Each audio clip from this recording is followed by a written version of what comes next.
So this brief lecture is on the European invasion of the Americas.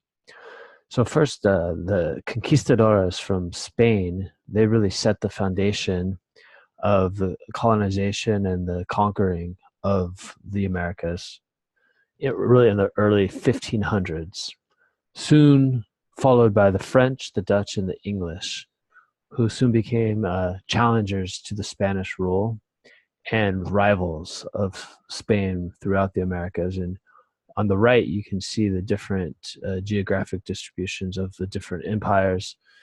In the red, we see the English. In the blue, you see France. In the green, where the Spanish conquered. Uh, the peach color is a Portuguese territory, which is modern day Brazil. And up on the top left of the map, you see the Russian territory in the brown. So European invasion ultimately resulted in what we've talked about, the Columbian exchange, the exchange between goods and crops and people and animals between the Americas, the New World, and Europe, the Old World. It also, European invasion resulted in European colonization, as you can see outlined in the territories again on the map. Ultimately, these areas were colonized by the various European powers. Third, the European invasion resulted in the devastation to Native Americans, as we've also discussed, with 90% of the population of Native Americans being wiped out within the first 100 years. And finally, number four, the enslavement of 10 million Africans that were transported over to the New World to work in the fields and plantations, raising crops such as tobacco and sugar, and suffering for hundreds of years in the Americas as slaves. So why did Europeans invade the Americas? The first was the Reconquista was completed in Spain in 1492, and the Reconquista was kind of the reconquering of Spain by the Catholic monarchs. Earlier in the 1400s, Ferdinand of Aragon and Isabella of Castile married, and they combined to form Spain. These various monarchs married one another and brought two kingdoms together to create the nation state of Spain, and take on the Muslim rule in the southern part of Spain. And in 1492, they defeated Granada, the last Muslim stronghold in Spain, and kicked out the Moors, the Muslims from Spain.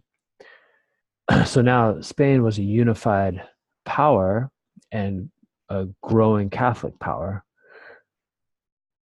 Also, the second reason was now they were looking for trade with the East. They had previously traded with Asia over land on the Silk Road, but that much of that had been closed off to European trade because of Muslim rule in the East. So they were looking for alternative routes to East Asia, and one way was to look out over the Atlantic for a water passage to East Asia. So in order to trade with the East, looking for spices, fruits, silk, rugs, and etc., other things from Asia that were highly valuable to the Europeans, they sought to find alternative routes to Asia and went out exploring over the Atlantic. New learning, such as navigation devices and the printing press, new technologies with cartography, mapping, and things like this, gave them the new technologies necessary for the exploration and to venture off across the Atlantic.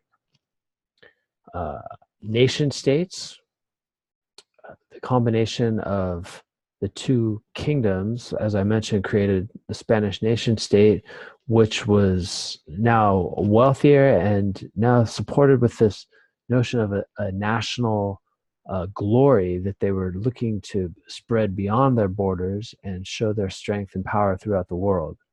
So this was a strong motivation for Spain, and then later England and the Dutch in competition, as well as France, to show others that they were the strongest nation and competed for access to more resources and conquering lands far beyond their borders. Fifth, it's a spread of Christianity, specifically with the Spanish Catholicism. And here you can see the relationship of the conquistadores in this picture to the Spanish, the Catholic Church when they're conquering of the Native Americans. Six was the desire for gold and silver as wealth for Spain and for the other European powers. They were really looking to make the crown and the nation strong and powerful and rich through acquiring more gold and silver. Seventh, and this really relates much more to the British, the English, why they decided to invade and ultimately colonize much of the Americas was because of population pressures, where a lot of peasants didn't have access to land in Britain, and they ventured off to look for economic opportunities to own land and settle in another nation. So that's why so many English immigrants eventually come over to the Americas.